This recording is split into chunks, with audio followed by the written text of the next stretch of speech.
રાજકોટમાં બેફામ રફતારનો કહેર જોવા મળી રહ્યો છે। સીસીટીવીમાં કેથ નંબર વગરની કાર અને બેફામ ડ્રાઇવિંગ કેવડિયામાં કાર ચાલકે 3 વાહનોને અડફેટે લીધા તો અકસ્માતમાં 3 લોકોને ઈજા પહોંચી છે। એક વ્યક્તિને પગમાં ગંભીર ઈજા પહોંચી છે તો ઘાયલોને સ્થાનિકોએ હોસ્પિટલ ખસેડ્યા છે તો અકસ્માત બાદ કાર ચાલક ભાગી છૂટ્યો હતો તો તે અંગેના સીસીટીવી ફૂટેજ પણ સામે આવ્યો છે। તેમજ રાજકોટની આ સમગ્ર ઘટના સામે આવી છે તો અમારી સાથે હાલ સંવાદદાતા અંકિત જોડાઈ ગયા છે। અંકિત, રાજકોટમાં જે રફતારના જે સાધનો જે ચલાવવામાં આવી રહ્યા છે તે હવે બેફામ બન્યા હોય તે પ્રકારની પરિસ્થિતિ જોવા મળી રહી છે। શું અપડેટ તેને લઈને મળી રહ્યા છે?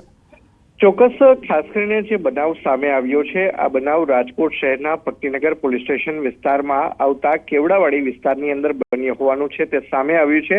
જે ઘટના ઘટિત થઈ છે તે ગઈકાલે સવારે 10 વાગ્યા આસપાસ એટલે કે 9:54 આસપાસ બની હોવાનું છે તે સામે આવ્યું છે। સીસીટીવીમાં સ્પષ્ટપણે જોઈ શકાય છે કે કઈ રીતે બલેનો કાર ચાલક દ્વારા નિયત માત્ર કરતા વધુ સ્પીડથી કાર હંકારવામાં આવી રહી છે ને ત્યારબાદ તે એક યુવતી સહિત 3 વ્યક્તિઓને અડફેટે લે છે ને તેના જ કારણે યુવતી સહિતના 3 વ્યક્તિઓને ઈજા પણ પહોંચે છે ને જેમાં એક વ્યક્તિને પગના ભાગે ફ્રેક્ચર જેવી ગંભીર ઈજા પહોંચી હોવાનું છે તે સામે આવ્યું છે ને ત્યારે હાલ સમગ્ર મામલાના સીસીટીવી ફૂટેજ પણ સોશિયલ મીડિયામાં વાયરલ થયા છે તો બીજી તરફ જ્યારે સમગ્ર ઘટના બનતા તમામ જે આજુબાજુના જે લોકો હતા તેમના દ્વારા કાર ચાલકનો ઉધડો લેવામાં આવ્યો હતો ને ત્યારબાદ કાર ચાલક છે તે ઘટના સ્થળેથી નાસી ગયો હોવાનું છે તે સામે આવ્યું છે।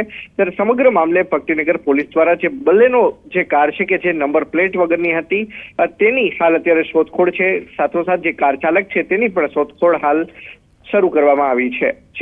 જી અંકિત, સમગ્ર માહિતી બદલ આપનો આભાર। આ તરફ દ્વારકા નજીક હાઈવે પર માર્ગ પર બસનો ગોઝારો અકસ્માત સર્જાયો અને કુરાંગા પોરબંદર ચોકડી પાસે ખાનગી બસ પલટી મારી ગઈ તો બસ પલટતા બસમાં સવાર 15 થી 20 મુસાફરોને ઈજાઓ પણ પહોંચી છે। તમામને 108 મારફતે હોસ્પિટલ ખસેડવામાં આવ્યા છે। પોલીસે ઘટનાસ્થળે પહોંચીને વધુ તપાસ હાથ ધરી છે તો બસનો અકસ્માત સર્જાયો હોવાની આ ઘટના સામે આવી છે જેમાં 15 થી 20 જેટલા મુસાફરોને ઈજા પહોંચી છે તો દ્વારકા નજીક જે હાઈવે આવેલો છે ત્યાં ગુજારો અકસ્માત સર્જાયો જેમાં 10 થી 15 જેટલા લોકોને ગંભીર ઈજાઓ પણ પહોંચી છે જેઓને સારવાર અર્થે હોસ્પિટલ અર્થે ખસેડવામાં આવ્યા છે। તમારી સાથે હાલ સંવાદદાતા મુકુંદ જોડાઈ ગયા છે। મુકુંદ, દ્વારકા હાઈવે પર ગંભીર અકસ્માત સર્જાયો, કયા પ્રકારની પરિસ્થિતિ, હાલ જે ઈજાગ્રસ્તો છે તેમનું શું અપડેટ મળી રહ્યું છે?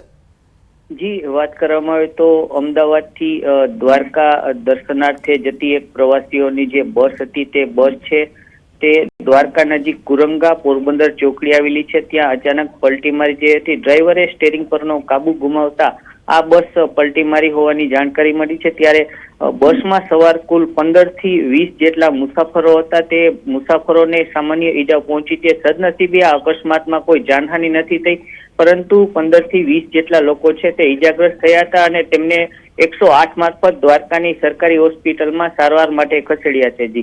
જી મુકુંદ, સમગ્ર માહિતી બદલ આપનો આભાર। આ તરફ ભરૂચમાં અકસ્માતમાં એકનું મોત નીપજ્યું છે જ્યારે 10ને ગંભીર ઈજા પહોંચી છે। વરેડિયા નજીક ટેમ્પો અને આઈસરનો અકસ્માત સર્જાયો, ટેમ્પોનું ટાયર ફાટતા અકસ્માત સર્જાયો હોવાની માહિતી સામે આવી છે તો વડોદરાથી સુરત જતા આ અકસ્માત નડ્યો હતો। ઈજાગ્રસ્તોને સારવાર અર્થે ભરૂચની સિવિલ હોસ્પિટલ ખાતે ખસેડવામાં આવ્યો છે તો ટેમ્પામાં સવાર તમામ લોકો કેટરર્સના ધંધામાં જોડાયેલા હોવાનું સામે આવ્યું છે।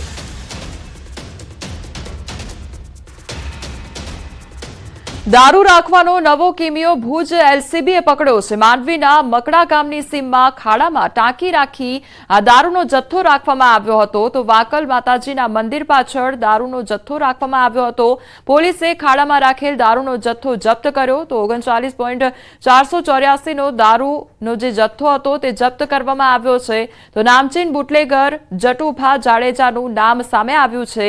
આરોપી સામે અગાઉ નખત્રાણા તેમજ ગઢશીશા વિસ્તાર 10 થી વધુ ગુના નોંધવામાં આવ્યા છે। રાજકોટમાં રહેતી માણાવદરની તબીબ યુવતીનો આપઘાત સામે આવ્યો અને બીએચએમએસ તબીબ જલ્પા ઘોસિયાએ જીવન ટૂંકાવ્યું છે તો સૌરાષ્ટ્ર કલા કેન્દ્ર પાસે માધવ પ્રસાદ ફ્લેટમાં ગળે ફાંસો ખાઈ આપઘાત કરી લીધો. ગાંધીગ્રામ પોલીસ દ્વારા વધુ તપાસ હાથ ધરવામાં આવી છે.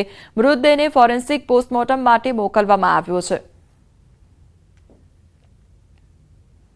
જૂનાગઢના રહેણાંક વિસ્તારમાં સિંહના આટાફેરા વધતા લોકોના જીવ તાળવે ચોંટી ગયા છે. સિંધી સોસાયટીમાં આવેલી નાલંદા સ્કૂલ પાસે સિંહનું ટોળું દેખાતા લોકોમાં ડરનો માહોલ જોવા મળ્યો છે. જો કે ગાંધીગ્રામમાં સતત 3 દિવસથી સિંહ આવે છે અને મોડી રાત્રે એક સિંહ શેરીઓ અને રસ્તાઓ પર ફરતો નજરે પડ્યો છે. મોબાઈલના કેમેરામાં સિંહ કેદ થયો તો સમી સાંજ પડતા જ લોકોમાં ડરનો માહોલ સર્જાયો છે. તો સિંહનું ટોળું આવી ફરતા જ રહેણાંક વિસ્તારમાં લોકોમાં ડરનો માહોલ જોવા મળી રહ્યો છે. તો તે અંગેનો વિડીયો પણ કેમેરામાં કેદ થયો છે. પ્રધાનમંત્રી નરેન્દ્ર મોદીના શાસનમાં ગરીબી ઘટી છે અને આ વાત સ્ટેટ બેંક ઓફ ઇન્ડિયાના સંશોધનમાં બહાર આવી છે. ભારતની ગ્રામીણ ગરીબીનો રેશિયો નાણાકીય વર્ષ 2023-24માં ઘટીને 4.86% થયો છે, જે વર્ષ 2011-12માં એટલે કે 12 વર્ષ પહેલા 25.7% હતો. જ્યારે શહેરી ગરીબીનો રેશિયો આ સમયગાળામાં 4.6%થી ઘટીને 4.9% થઈ ગયો છે. ભારતની ગરીબી 2011-12માં 22%ની નજીકથી ઝડપથી ઘટીને 2023-24માં 5%થી ઓછી થઈ ગઈ છે, જેમાં અત્યંત ગરીબીની લગભગ ન્યૂનતમ અને શહેરી ગ્રામીણ તફાવતમાં ઘટાડો થયો છે.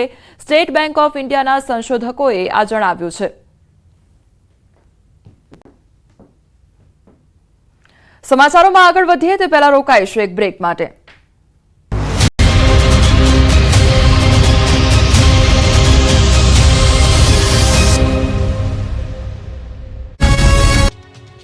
આ દ્રશ્યો ખેડૂતોની વેદના રજૂ કરવા માટે પૂરતા છે. બજારમાં મોંઘા દાટ મળતા શાકભાજી ખેડૂતોને કોળીના ભાવે વેચવા મજબૂર થવું પડતા ખેડૂતોમાં રોષ ફેલાયો. ત્યારે સાબરકાંઠાના ખેડૂતોએ શાકભાજી બજારમાં વેચવા જવાની બદલે પોતાના ખેતરમાં જ પશુઓને છોડી મૂક્યા. શાકભાજીમાં મંદી જોવા મળતા ખેડૂતોને માર્કેટમાં સારા ભાવ ન મળતા તેઓ પશુઓને શાકભાજી ખવડાવવા મજબૂર બન્યા. શાકભાજીના ભાવમાં મંદીના કારણે ખેડૂતોને શાકભાજીને હિંમતનગરમાં વેચાણ માટે લઈ જવાનો ખર્ચ પણ નીકળી શકતો નથી. ખેડૂતોને મોંઘા દાટ બિયારણ, દવાઓ, મજૂરી ખર્ચ માથે પડ્યો. ખેડૂતો શાકભાજીના હોલસેલ માર્કેટમાં લઈને આવે છે, પરંતુ ખેડૂતોને એક થેલીના ફ્લાવર, કોબીજ, રીંગણ, મેથી સહિત ટામેટા સહિતના પાકના પૂરતા ભાવ મળતા નથી. 2 રૂપિયાથી લઈને 5 રૂપિયા સુધીના ફ્લાવર, કોબીજ, મેથી, ટામેટાના ભાવ મળી રહ્યા છે. ખેડૂતોએ કહ્યું કે હોલસેલના વેપારીઓ મફતના ભાવે અમારા શાકભાજી ખરીદી રહ્યા છે, તો સામે છૂટક વેપારીઓ પણ ખેડૂતોને લૂંટી રહ્યા છે. એટલે ખેડૂતોએ પશુઓને શાકભાજી ખવડાવી દીધા. જો તમે ઘરનું ઘર ખરીદવાનું સપનું જોઈ રહ્યા હો તો તમારા માટે ખુશીના સમાચાર આવ્યા છે. જંત્રીના ભાવ વધારાની બબાલ વચ્ચે હવે સસ્તા ઘર મળવાને લઈને મોટી ખબર આવી છે. ઘરનું ઘર લેવાનું વિચારનાર લોકોને સસ્તા ઘર મળશે. ઘરનું ઘર સસ્તું મળી રહે એ દિશામાં સરકાર વિચારણા કરી રહી છે. પ્રોપર્ટી શોમાં બિલ્ડરો સમક્ષ સીએમએ રજૂ કર્યો વિચાર. કહ્યું કે 10 લાખમાં ઘરનું ઘર મળે એ દિશામાં કામ કરો. સામાન્ય લોકો ઘરનું ઘર લઈ શકે એ માટે પ્રયાસ કરો. એફોર્ડેબલ હાઉસ માટે જરૂરી સુધારા માટે ખુલ્લા મને ચર્ચા કરવા તૈયાર. સાથે બેસીને એફોર્ડેબલ હાઉસની વ્યાખ્યા નક્કી કરવા અપીલ કરી. સાથે જ બિલ્ડરોને કહ્યું કે જંત્રી મામલે કોઈ ચિંતા ન કરતા. કહ્યું કે રજૂઆતો કરો, સારી રીતે આપણે આગળ પણ વધીશું. ડેવલપર તરીકે જવાબદારી સારી રીતે નિભાવો છો તો અમે સરકાર તરીકે પડખે છીએ. સાથે જ સીએમએ બિલ્ડરોને ટોણો માર્યો કે એફોર્ડેબલ હાઉસિંગ બિલ્ડરો ભૂલી ગયા છે. નાના મકાનો તૈયાર કરો, સામાન્ય લોકો ખરીદી શકે. 1 BHK 2 BHK મકાન તૈયાર કરવા અપીલ કરી. એક વ્હાઇટ કલરનો શર્ટ પહેરીને તમે રોડ પર ફરો ને તો 1 કલાકની અંદર જે બદલવાનું મન થાય ને એ 4-4 દિવસ પહેરશો તોય તકલીફ નહીં પડે એવો રોડ સાહેબ બનાવવા આગળ વધે. અમદાવાદની આન બાન અને શાન ગણાતો એસજી હાઈવે હવે ડસ્ટ ફ્રી હાઈવે બનશે. હવે તમે એસજી હાઈવે પર સફેદ મોતી જેવા કપડાં પહેરીને નીકળશો તો પણ તે કપડાં મેલા નહીં થાય. એસજી હાઈવે પર હવે ધૂળ ઉડવી એ ભૂતકાળ બનશે. ક્યાંય પણ હાઈવે પર ધૂળ નહીં ઉડે. હાઈવે પર ધૂળ ન ઉડે તેવા કામ ચાલુ છે. આ અંગેની ગૃહ રાજ્યમંત્રી હર્ષ સંઘવીએ નિવેદન આપ્યું. ક્રેડાઈ ગાહેડ હાઉસ અમદાવાદ ખાતે ક્રેડાઈ ગાહેડ સંસ્થાના 43મા સ્થાપના દિવસ નિમિત્તે યોજાયેલા કાર્યક્રમમાં ગૃહ રાજ્યમંત્રી હર્ષ સંઘવી ઉપસ્થિત રહ્યા. અમદાવાદના વિકાસમાં ડેવલપર્સના આધુનિક અને આઇકોનિક બિલ્ડિંગોને બિરદાવતા ગૃહ રાજ્યમંત્રી હર્ષ સંઘવીએ અમદાવાદમાં ધમધમતા એસજી હાઈવેને સંપૂર્ણ ડસ્ટ ફ્રી બનાવવા અંગેની મહેચ્છા દર્શાવી હતી અને તેમાં સહભાગી થવા સૌ ડેવલપર્સને અપીલ કરી હતી. અમદાવાદમાં દિન પ્રતિદિન પોલ્યુશનની સમસ્યામાં વધારો થઈ રહ્યો છે, ત્યારે સિઝન પ્રમાણે ગાર્ડન બનાવવામાં આવી રહ્યા છે. તેમ હવે ઓવરબ્રિજની નીચે પણ મેટ્રોના પિલ્લર પર વર્ટિકલ ગાર્ડન બનાવવા અંગેનો નિર્ણય લેવામાં આવ્યો છે. પ્રાયોગિક ધોરણે શહેરના હેલ્મેટ સર્કલ નજીક વર્ટિકલ ગાર્ડન બનાવવામાં આવી રહ્યા છે. મેટ્રો પિલ્લર પર અલગ અલગ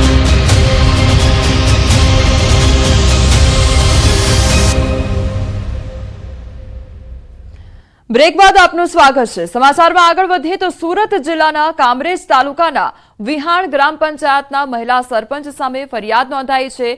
સમગ્ર બનાવની વાત કરીએ તો વિહાણ ગામે મહિલા સરપંચ શિલ્પા રાઠોડે 2021માં પંચાયતમાં સરપંચની ચૂંટણીમાં ખોટું જાતિ વિષયક પ્રમાણપત્ર રજૂ કર્યું હતું, જે બાબતે ગામના જ નિલેશ રાઠોડના નામના વ્યક્તિએ જરૂરી તપાસ કરવા વિજિલન્સ તપાસની માંગ કરી હતી, જે બાબતે લાંબી તપાસ બાદ વિજિલન્સ દ્વારા અહેવાલ રજૂ કરવામાં આવ્યો હતો, જેમાં મહિલા સરપંચ પોતે બોગસ જાતિ પ્રમાણપત્ર મૂક્યું હતું।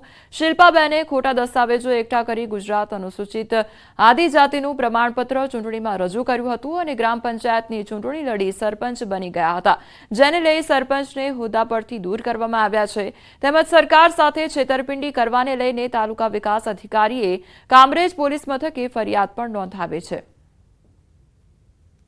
વિહાણ ગામના નિલેશભાઈ સુરેશભાઈ રાઠોડ દ્વારા વિહાણ સરપંચ બેઠક પર 2021ની ગ્રામ પંચાયતની ચૂંટણીમાં ચૂંટાયેલ શિલ્પાબેન દીપકભાઈ રાઠોડના જાતિ પ્રમાણપત્રની તપાસ કરવા વિજિલન્સ સેલને અરજી કરેલ હતી, જે આધારે વિજિલન્સ સેલ દ્વારા તપાસ કરી તૈયાર કરેલ અહેવાલના આધારે વિભાગીય વિશ્લેષણ સમિતિ સુરત દ્વારા શિલ્પાબેન દીપકભાઈ રાઠોડનું જાતિ પ્રમાણપત્ર ખોટું હોવાનું સામે આવતા રદ કરવાનો હુકમ કરી અમોને ગુજરાત અનુસૂચિત જાતિ, અનુસૂચિત આદિજાતિ અને અન્ય પછાત વર્ગ જાતિ પ્રમાણપત્ર કાઢી આપવાનું અને તેની ખરાઈ કરવાનું નિયમન કરવા બાબતના અધિનિયમ 2018ની કલમ 11 અને 12 મુજબ કાર્યવાહી કરવા અધિકૃત કરવામાં આવેલ હોય અધિનિયમની કલમ 11 મુજબ તેઓને તેઓના હોદ્દા પરથી ગેરલાયક ઠેરવીને દૂર કરી કલમ 12 મુજબ તેઓની સામે પોલીસ ફરિયાદ નોંધાવેલ છે। વડોદરા શહેર ભાજપ સાયન્સ પ્રક્રિયામાં માથાકૂટ સર્જાઈ અને શહેર પ્રમુખ માટે ફોર્મ ભરતી વખતે માથાકૂટ થઈ છે। પૂર્વ ડેપ્યુટી મેયર તેમજ પૂર્વ કોર્પોરેટર વચ્ચે બોલાચાલી સર્જાઈ છે। સુનીતા શુક્લા અને હર્ષિત તલાટી વચ્ચે બોલાચાલી થઈ છે। બંને ભાજપના નેતાઓ જાહેરમાં બાખડ્યા અને હર્ષિત તલાટી પર જાહેરમાં કપડાં ઉતારીને ભગાવવું તેવો આક્ષેપ કરી સુનીતા શુક્લ બાખડ્યા છે। અન્ય નેતાઓએ બંને વચ્ચે પડી મામલો થાળે પાડ્યો છે। કોઈપણ વ્યક્તિ પોતે ઝાંખો પડતો હોય તો એ ઝાંખાની સામે જે ઉજળું ને પ્રકાશમય છે તો એ એનાથી સહન થવાનું જ નથી, કારણ કે જે પોતે નથી કરી શક્યા એ બીજો કરી શકે છે, એટલે એ લોકોથી સહન નથી થતું ને વિરોધ કરે છે। બાકી સંગઠનમાં અમે છીએ જ, સંગઠનમાં કોઈ આંતરિક વિવાદ છે જ નહીં। ના, મેં પોતે દાવેદારી નથી નોંધાવી। સુનીતાબેન ઇન્ટેન્શનલી કોઈકના આઘા બનીને આવું કોઈ કાર્ય કરતું હોય તો એમને વિચારવું જોઈએ। એવી કોઈ વાત જ બેન અમે નથી કરી, બિલકુલ ખોટી વાત છે, તથ્ય વિહોણી વાત છે। માત્ર ને માત્ર મારા પર કાદવ ઉછાળવા માટે આ કૃત્ય થઈ રહ્યું છે। જે ખાનગી બેઠકો છે તે ખાનગી હોય છે, એટલે એમાં શું ચર્ચા થાય એની મને ધ્યાનમાં નથી। બીજું, હું પ્રમુખ ન બનું એના માટે કોઈ બેઠકો બોલાવતા હોય એવું મારા ધ્યાનમાં નથી, પરંતુ હા, હું પ્રમુખ બનું એના માટે એટલા બધા કાર્યકર્તાઓ જાહેરમાં વાત કરે છે અને એ લોકોની એવી લાગણી છે કે વડોદરા મહાનગરમાં અધ્યક્ષની જવાબદારી ડોક્ટર વિજયશાન આપવી જોઈએ। ખેડા જિલ્લા સહકારી સંઘની ચૂંટણી યોજાઈ અને માતર, નડિયાદ, મહુધા, કઠલાલ અને કપડવંજમાં ચૂંટણી યોજાઈ। ચુસ્ત પોલીસ બંદોબસ્ત સાથે ચૂંટણી યોજાઈ તો ચૂંટણીમાં ભાજપના પૂર્વ ધારાસભ્યએ અપક્ષ ઉમેદવારી નોંધાવતા ચૂંટણી રસપ્રદ બની છે, તો ભાજપના મેન્ડેટ પર ભગવતભાઈ પરમાર અને કેસરીસિંહ સોલંકી વિરુદ્ધ ચૂંટણી જંગ છેડાયો છે। 30માંથી 24 મતદારો દ્વારા અત્યાર સુધીમાં મતદાન કરવામાં આવ્યું અને મહત્વનું છે કે જિલ્લા સહકારી સંઘમાં 13 બેઠકોમાંથી 8 બેઠકો બિનહરીફ થતા 4 બેઠકો પર ચૂંટણી યોજાઈ તો આગામી 7 તારીખે નડિયાદમાં મતગણતરી પણ કરવામાં આવશે।